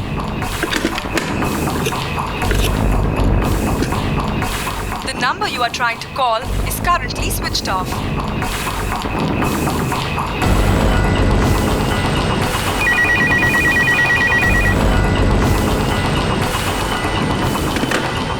कहाँ चले गए ये लोग? कोई और ऐसी जगह भी तो नहीं है, कहाँ जा सकते हैं लोग?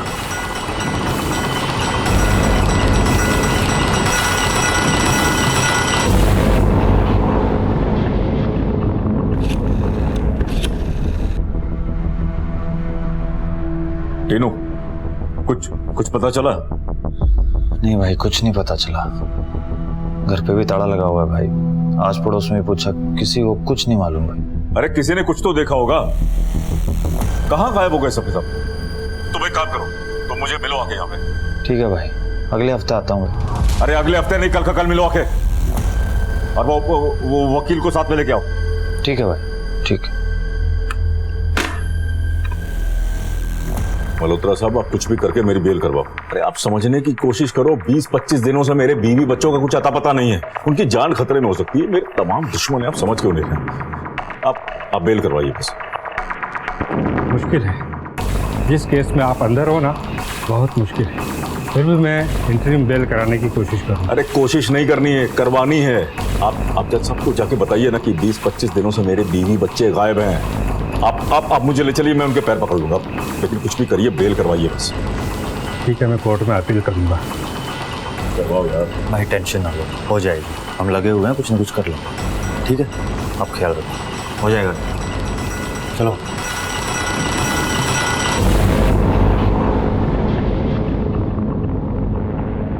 जज साहब, मेरे बीवी बच्चे पिछले 20-25 दिनों से गायब हैं। न जाने कहाँ चले गए। मेरे सिवा उनका और है भी नहीं कोई। उनको ढूंढने के लिए मुझे बाहर जाना बहुत जरूरी है। मुझ पर भरोसा रखिए, मुझे अंतरिम बेल दे दीजिए। मैं आपका बहुत बहुत शुक्रगुजार होऊंगा। प्लीज जज साहब। My lord, I appeal for the interim bail. Permission granted. आज यहाँ से बाहर जाना मेरा बहुत जरूरी था। 20-25 दिन हो गए, कुछ पता ही नहीं चल रहा है कहाँ वो लोग सब। बहुत बहुत शुक्रिया आपका, आपकी मदद मैं जिंदगी भर नहीं भूलूंगा। अरे कोई बात नहीं, ये तो मेरा फर्ज था। हाई लगी लोगों की, फूट फूट के निकल रहा है। अरे क्या कर रहे हो? अरे सादिक भाई, अरे सादिक भाई क्या कर रहे हो? हमारा सामान क्यों फेंकवा रहे हो? ये हमारा घर है, हमें नहीं बेचना है, हम यहाँ से कैसे जाएंगे? इस घर के सिवा हमारा कोई सहारा नहीं, हमसे हमारा छत मत छीनो सादिक भाई। बड़ा हो, जब शराफत से कहा था तब बड़ी चर्बी सवार थी। कहा था ना कि ये घर मुझे दे दो। अभी सामान फेंक रहा हूँ तो रो रहा है। जो दे रहा हूँ चुपचाप लेके निकल जाओ। चल चल ले जा इसके यार। विकास, अंकल का सामान बाहर फेंको। इतना गुरु ठीक नहीं है सादिक भाई, भगवान से डरो। भगवान की लाठी में आवाज नहीं होती, जब पड़ती है ना तो सब कुछ खत्म हो जाता है। बुढ़िया सुन, सादिक की लाठी जो है ना वो दिखती भी और पड़ती भी है। बुढ़ा फैल जाएगा यहाँ पे। लेके जा इसको। ऐसा मत कीजिए सादिक भाई, ऐसा मत कीजिए ना। चुपचाप खड़े रहो, आवाज नहीं आनी चाहिए।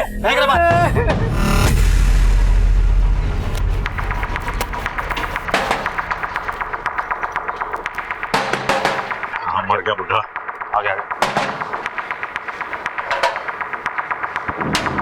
मेरे बीवी बच्चों को देखा कहीं? नहीं।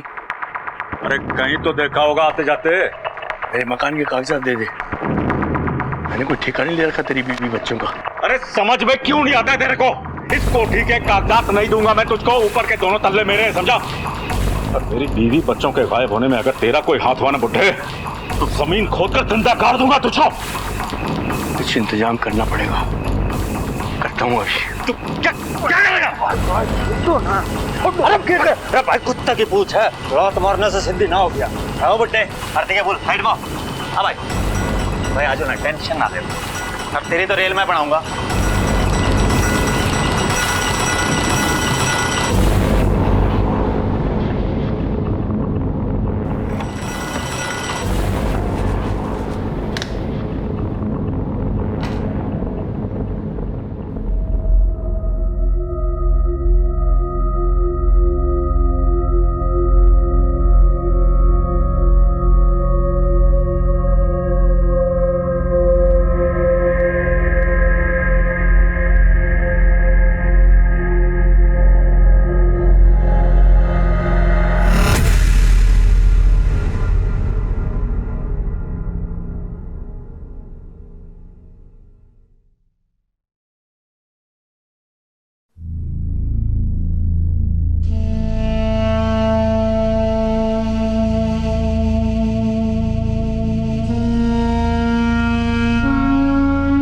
भाई समझ नहीं आ रहा, बच्चे और भाभी कहाँ गए, कुछ नहीं समझ आ रहा।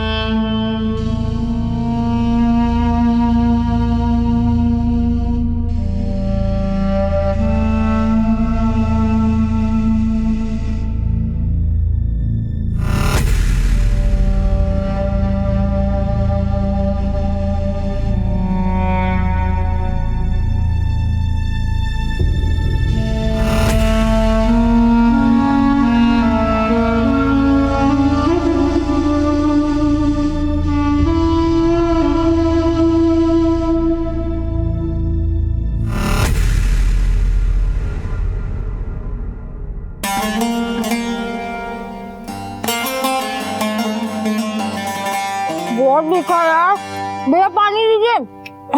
भैया ठीक है, मुझे पानी दो। अरे भैया पानी तो पिला दो, लड़की को प्यास लगी है। आओ 2-4 गोलगप्पे हमारे साथ भी खा लो। चल मैं तुझे खिलाता हूँ गोलगप्पे। चल चल। सॉरी बोल, बोल सॉरी। सॉरी। चल निकल।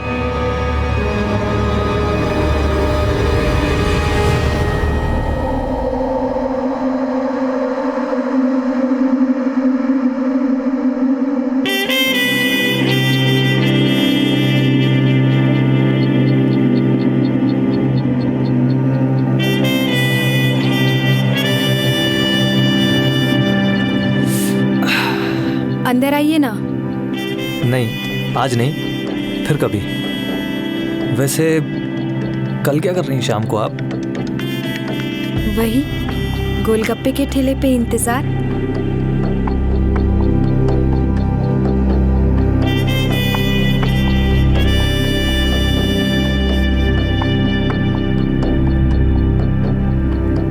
ये नहीं आने वाली सादिक मियाँ। बस ये लीजिए भैया। अरे मुझे लगा कि आप नहीं आएंगी। ऐसा क्यों? अब एक मुलाकात के बाद भला कोई मतलब अनजान ही हुए हैं ना हम लोग। चलिए फिर चाय और समोसे खिलाइए, तब तो अनजान नहीं रहेंगे ना हम। वैसे आप करते क्या हैं? I mean, आपकी जॉब? बस आपका इंतजार। आइए।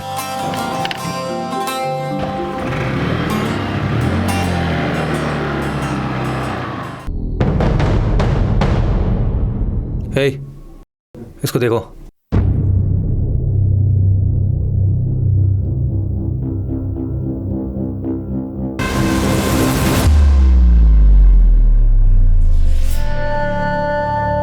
तुम शादी करोगे ना मुझसे? अरे हाँ पगली, शादी करूंगा और मैं झूठ नहीं बोलता। तुमने प्रॉमिस किया था ना मुझसे वादा किया था ना मुझसे शादी करोगे? हाँ हाँ, मेरी बात तो सुनो। एक्चुअली क्या है कि प्रॉपर्टी का बिजनेस सेटल हो जाए ना तो हम लोग करेंगे ना शादी। और कितना इंतजार करूं मैं? अभी के लिए यार थोड़ा मुश्किल है यार, सॉरी बोल रहा हूँ यार। तुम समझदार हो ना, सब समझती हो। मैं देखती हूँ कैसे नहीं करोगी शादी। ले चलो इसे। अरे साहब मैंने कुछ नहीं किया साहब। अरे रेप केस का चार्ज है तेरे ऊपर। 376 के केस में अंदर जाएगा ना, सीधा 7 साल के बाद आएगा बाहर। अरे साहब जो भी किसी ने कहा सब गलत का है साहब। अरे क्या कर रही है यार टीना? सही कर रही हूँ। तूने जो किया है ना मेरे साथ। तो मैंने क्या किया यार? तुझसे प्यार करता हूँ और क्या। शादी करने के लिए मना क्यों किया? करता हूँ ना तुझसे शादी यार, थोड़ा प्रॉपर्टी का बिजनेस सेटल हो जाए, करूंगा ना तुझसे। नहीं करेगी तू इसके साथ शादी। गुंडा मवाली है ये, हमारी जात का भी नहीं है। माँ बनने वाली हूँ, प्रेग्नेंट हूँ मैं। ठोको केस इस पे, डालो जेल में साले को। मेरी भोली भाली बेटी को बहला फुसलाकर इसने उसका नाजायज फायदा उठाया है। टीना आई लव यू यार।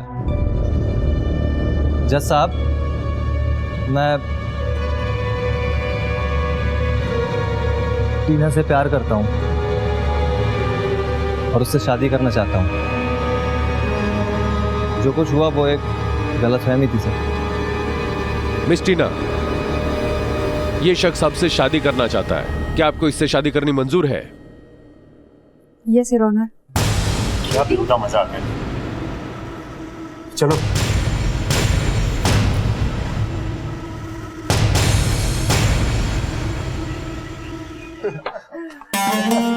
चलो भाईजान, आपका आज निकाह भी हो गया। चलिए भाभी आप भी मुंह मीठा। हेलो। हाँ मम्मी। टीना किधर है तू? मम्मी अब हमारा नाम टीना नहीं कौसर है। हमने सादिक से शादी कर ली। शादी कर ली? सादिक से? मैं किसी कौसर को नहीं जानती और दोबारा यहाँ फोन भी मत करना। मम्मी हमारी बात तो सुनो। मेरी बेटी टीना मर चुकी मेरे लिए। Mummy hello hello mummy.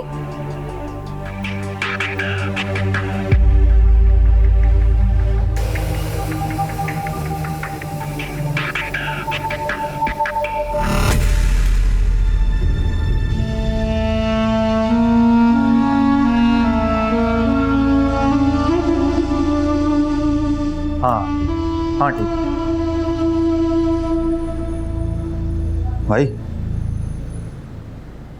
भाई हाँ बोल।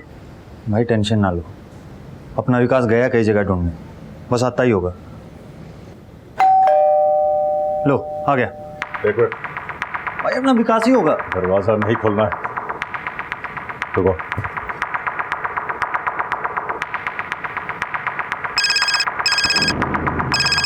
हाँ भाई। विकास कहाँ है तू? मैं गेट पे ही खड़ा हूँ भाई। ठीक है हाँ हाँ आ जा।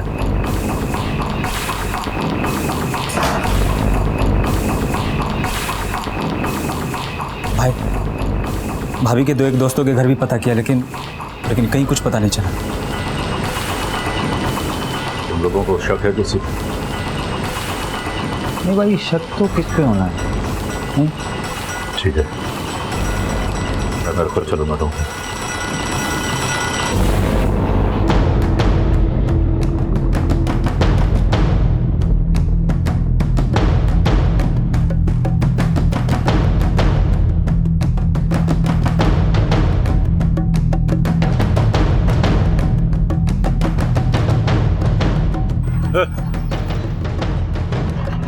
भाभी को बच्चों को कहीं देखा है? भाई हर जगह देख लिया, कहीं पता नहीं चल पाया।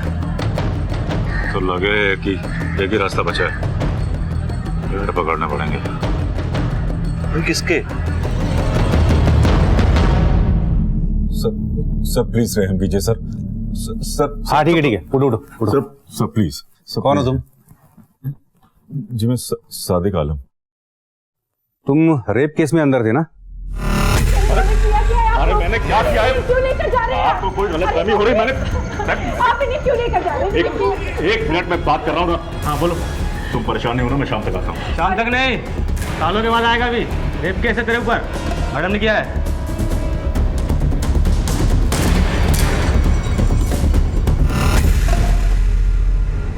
अंतरिम जमानत पे बाहर आए हो है ना? जी सर। क्या बात क्या है? सर पिछले 1 महीने से मेरे बीवी बच्चों का कुछ पता नहीं सर। सर आप तो जानते हैं मैं जेल में था सर। सर मैंने हर जगह तलाश कर लिया, लेकिन कुछ पता नहीं चल रहा सर। आप लोग कुछ पता लगवा दीजिए सर प्लीज। अगर आप लोग थोड़ा पर्सनल इंटरेस्ट ले लेंगे तो शायद कुछ पता चल जाए सर। गुमशुदगी की रिपोर्ट दर्ज करवाओ, देखते हैं। सर आप लोग जानते हैं सर, खाली रिपोर्ट दर्ज कराने से कुछ नहीं होगा सर, जब तक आप लोग कुछ करेंगे नहीं सर। प्लीज। नितिन एक काम करो, लोकल एसएचओ को खबर कर दो, इसमें ध्यान दें। जी सर। सर मैं मानता हूँ मैं गुनहगार हूँ सर। मुझे अपने गुनाहों की सजा भी मिल रही सर, लेकिन सर मेरे बीवी बच्चे वो बेगुनाह है सर। उनका कोई कसूर नहीं सर। सर स्कूल जाते पढ़ते हैं सर वो लोग। सर प्लीज कुछ कर दीजिए सर। सर मैं उनकी फोटो भी लाया सर। ठीक है, जाओ तुम। शुक्रिया सर। बड़ा फितूरी आदमी है सर ये सादिक आलम। कहने को इसका प्रॉपर्टी का बिजनेस है, पर असल में लैंड ग्रैबिंग, प्रॉपर्टी के पेपर्स की हेरा फेरी, दूसरों की जगहों पर नाजायज कब्जा करना, गुंडागर्दी करना, यही काम है इसके। ये क्रिमिनल तो है पर परिवार वाला भी है। इसे देख के तो लग रहा है कि जेन्युइन है। आज तो बड़ा भोला बन रहा था, पर अगर इसका रिकॉर्ड देखा जाए तो हो सकता है इसने अपने बीवी बच्चों को खुद ही मार के गायब किया हो। एक काम करो, लोकल थाने को इन्फॉर्म कर दो, जो सच है वो सामने आ जाएगा। जी सर। कहते हैं कि कर्म जन्मों तक हमारा पीछा नहीं छोड़ते, पाई पाई का हिसाब लेते हैं। इसीलिए तो कल का साहूकार आज का कर्जदार और कल का अपराधी आज का पीड़ित बना घूम रहा था। दबंग सादिक आलम की हालत ऐसी थी कि इस वक्त वो किसी के भी पांव पकड़ने को तैयार था कि बस कोई उसे उसके बाल बच्चों का पता ठिकाना बता दे। हालत ऐसी थी कि एक सजा याफ्ता मुजरिम जिसने जिंदगी में कभी कानून की परवाह नहीं की थी, आज कानून के दरवाजे खटखटा रहा था। कहां थी उसकी बीवी और कहां थे उसके बच्चे? और क्या उस पुलिस अधिकारी की बात सच थी कि सादिक आलम खुद ही अपने परिवार को गायब किए बैठा था? अपने परिवार की खोज में उसका परेशान होना सच था या ढोंग? ऐसा लग रहा था कि ये कर्मों का ही हिसाब किताब है। अब देखना यह था कि ये हिसाब सादिक के लिए कितना महंगा और कठिन साबित होने वाला था, क्योंकि कभी कभी कर्म जिंदगी और जान से भी मोल भाव करने लगता है। सादिक आलम की शिकायत पर दिल्ली पुलिस ने उसके गुमशुदा परिवार को ढूंढने के लिए दिल्ली और उसके आसपास के इलाकों को छानना शुरू किया।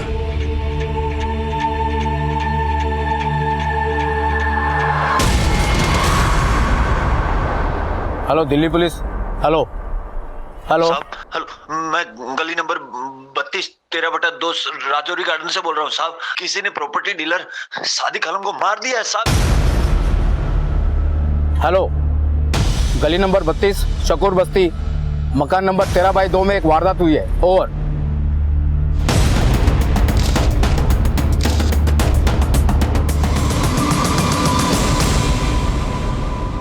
खून सूख चुका है। इसे देखकर ऐसा लगता है इसे मरे हुए 4-5 घंटे तो हो चुके हैं।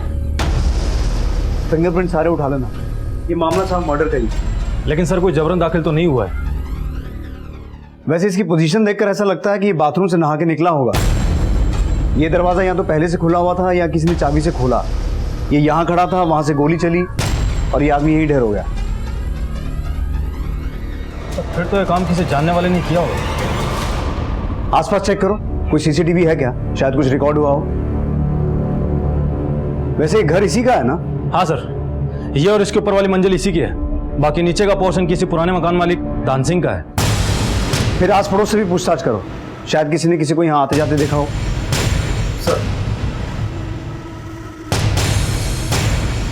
जब किसी इंसान को अपने कर्मों का हिसाब अपनी जिंदगी से चुकाना पड़े तो ये उस इंसान के अतीत पर एक बहुत बड़ा प्रश्न चिन्ह लगा देता है। सादिक आलम का परिवार एकाएक गायब हो गया था और सादिक आलम को कोई मौत के घाट उतार गया था। क्यों हो रहा था ये सब कुछ उसके साथ?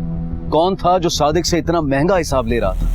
ये सच था कि सादिक ने बहुतों को तकलीफ दी थी, बहुतों का जीना दुश्वार कर दिया था, लेकिन उन तमाम लोगों में से ये कौन था जो उससे प्रतिशोध ले रहा था? इस इंतहाई पेचीदा केस का दूसरा और आखिरी भाग हम आपको दिखाएंगे कल रात 11 बजे। अब मैं अनूप सोनी आपसे विदा लेता हूं। कल रात आपसे फिर मुलाकात होगी। तब तक अपना और अपने परिवार का ख्याल रखें और देखते रहें क्राइम पेट्रोल डायल 100। सबक एक को, सीख हम सबको। जय हिंद। इस तरह के और भी एपिसोड देखने के लिए हमारे चैनल को सब्सक्राइब करें और बेल आइकन दबाना ना भूलें।